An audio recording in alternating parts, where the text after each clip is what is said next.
नमस्कार दोस्तों, मैं हूं एडवोकेट तुलसीराम सिंह। तो आप सभी लोगों का स्वागत है। आज इस वीडियो में हम जानेंगे, अगर आप लोग फ्लैट खरीदने जा रहे हैं, कोई प्रॉपर्टी खरीदने जा रहे हैं, कोई बिल्डिंग खरीदने जा रहे हैं, कुछ भी खरीदने जा रहे हैं, अगर आप कोई मकान खरीदने जा रहे हैं तो आपको ये वीडियो देखना बहुत जरूरी है, क्योंकि इस वीडियो में हम बताएंगे आप लोगों को इंडियन कॉन्ट्रैक्ट एक्ट 1872 के कुछ ऐसे महत्वपूर्ण कानून के बारे में जो आपके लिए बहुत ज़्यादा यूजेबल हो सकता है और बहुत ही इन्फॉर्मेटिव हो सकता है। तो दोस्तों वीडियो के लास्ट तक बने रहिएगा, वीडियो बहुत ही इन्फॉर्मेटिव होने वाला है।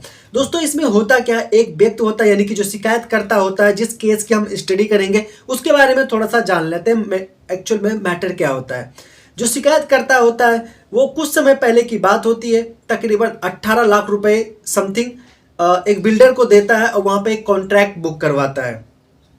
अब कॉन्ट्रैक्ट बुक करवाने के बाद में होता यह है कि कुछ समय बीत जाने के बाद में जो शिकायत करता होता है वो कॉन्ट्रैक्टर बिल्डर को, यानी जो कॉन्ट्रैक्टर होता है बिल्डर होता है, उसको कांटेक्ट करता है, उनको कॉल करता है और उनसे पूछता है कि हमारी जो कब्जा है फ्लैट की वो कब तक मिल जाएगी। लेकिन अब जो बिल्डर यानी जो कॉन्ट्रैक्टर होता है उसके तरफ से कोई भी संतोषजनक जवाब नहीं मिलता है।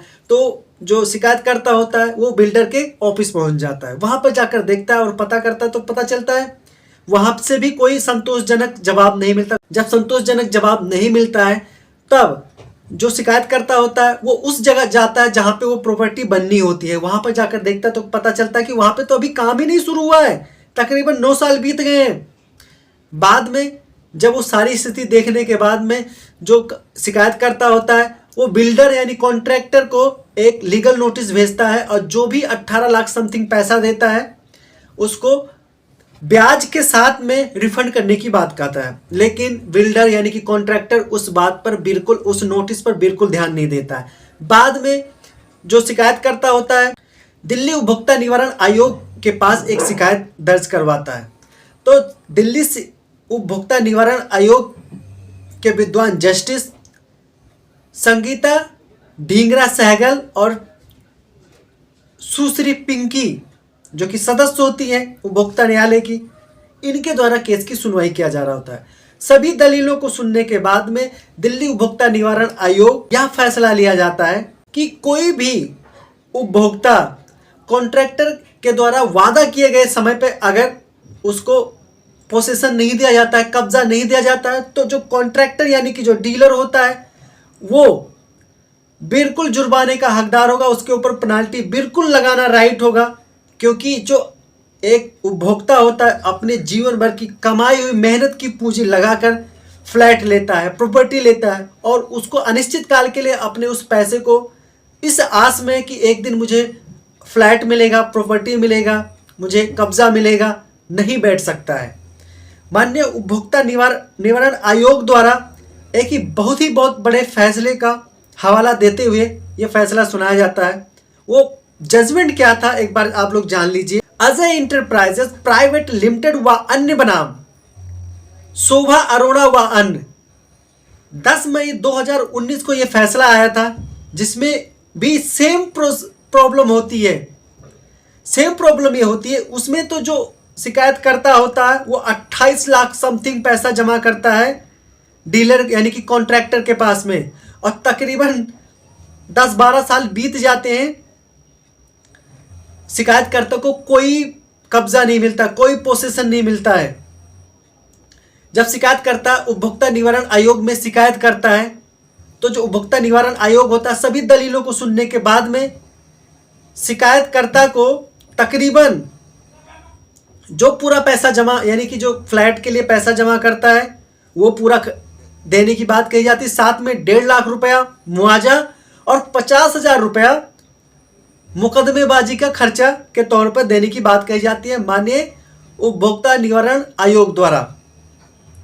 इस केस में यही होता है। और इसमें जो डीलर के तरफ से दलील यानी जो कॉन्ट्रैक्टर के तरफ से दलीलें दी जाती वो ये दी जाती है कि पहले ये फॉर एग्जांपल पहले जो इस फ्लैट का कीमत था 100 रुपया, फॉर एग्जांपल 100 रुपया पर वर्ग फीट था, लेकिन अब 200 रुपया वर्ग फीट हो गया, तो इनको और पैसे मुझे देंगे, फिर इनको हम कब्जा देंगे। अब चूंकि देखा जाए इंडियन कॉन्ट्रैक्टर एक्ट की धारा 46 को अगर देखा जाए तो साफ साफ पता चलता है कि जब कॉन्ट्रैक्ट हो रहा होता है, एग्रीमेंट हो रहा होता है, तो उस समय जो सिचुएशन होता है, रेट होता है, वो सारी चीज़ें लागू होता है, ना कि 10 साल बाद वाला नियम लागू होगा या 10 साल पहले वाला लागू होगा। जिस समय कॉन्ट्रैक्ट हो रहा होता है उस समय जो रेट होता है वही चीज़ लागू होता है। बाद में अगर उसमें कोई बदलाव होता है तो उसमें उपभोक्ता बिल्कुल जिम्मेदार नहीं होगा। ये कहने के साथ में इस फैसले और इसी फैसले को ध्यान में रखते हुए, इस जजमेंट पे भरोसा करते हुए, राष्ट्रीय उपभोक्ता निवारण आयोग द्वारा शिकायतकर्ता को 18 लाख जो मूलधन प्रिंसिपल अमाउंट होता है वो, साथ में 1 लाख रुपया मुआवजा और 50,000 रुपया मुकदमेबाजी की खर्चा के साथ में वापस करने की बात कही जाती है। तो दोस्तों याद रहे, जब कभी भी कॉन्ट्रैक्ट आप कोई साइन करते हैं, चाहे वो फ्लैट लेने का हो, चाहे कोई प्रॉपर्टी लेने का हो, कोई मकान लेने का हो, कोई ज़मीन लेने का हो, तो ध्यान रहे जिस समय आप कॉन्ट्रैक्ट साइन कर रहे हो उस समय जो नियम होगा, जो रेट होगा, वो सारी चीज़ें लागू होगा। ना कि 10 साल बाद अगर कॉन्ट्रैक्टर कहता है, डीलर कहता है कि पहले रेट कम था अब ज़्यादा हो गया, या पहले ज़्यादा था अब कम हो गया, वो चीज़ बिल्कुल नहीं माना जाएगा। और ध्यान रहे एक सबसे इम्पोर्टेंट बात, जब कभी भी आप कोई फ्लैट, कोई प्रॉपर्टी, कोई ज़मीन, कोई मकान अगर आप बुक करवाते हैं, एग्रीमेंट होता है, आपका कॉन्ट्रैक्ट होता है, तो उसी समय वाला नियम लागू होगा।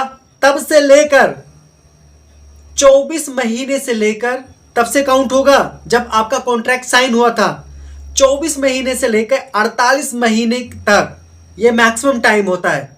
इस बीच में कॉन्ट्रैक्टर यानी डीलर को, उपभोक्ता को, या जिसके साथ में जो उपभोक्ता है, जो शिकायत करता होता है, उसको कब्जा देना होगा। अगर 48 महीने के बाद भी कब्जा नहीं देता है तो इंडियन कॉन्ट्रैक्टर एक्ट 1872 के तहत वह व्यक्ति के ऊपर पेनाल्टी, जुर्माना लगाने का पूरा राइट है, और वो जुर्माना और पेनाल्टी उपभोक्ता को दिया जाएगा।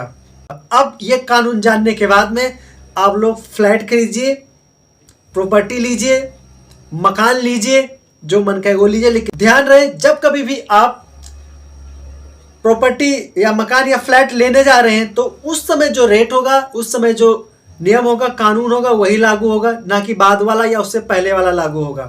दोस्तों आशा करता हूँ ये वीडियो आपको बहुत पसंद आई होगी, और पसंद आई है तो लाइक करना बिल्कुल मत भूलना। मैं एडवोकेट तुलसीराम सिंह फिर मिलूंगा ऐसे ही लीगल अपडेट लेकर। तब तक के लिए आप सभी लोगों को जय हिंद।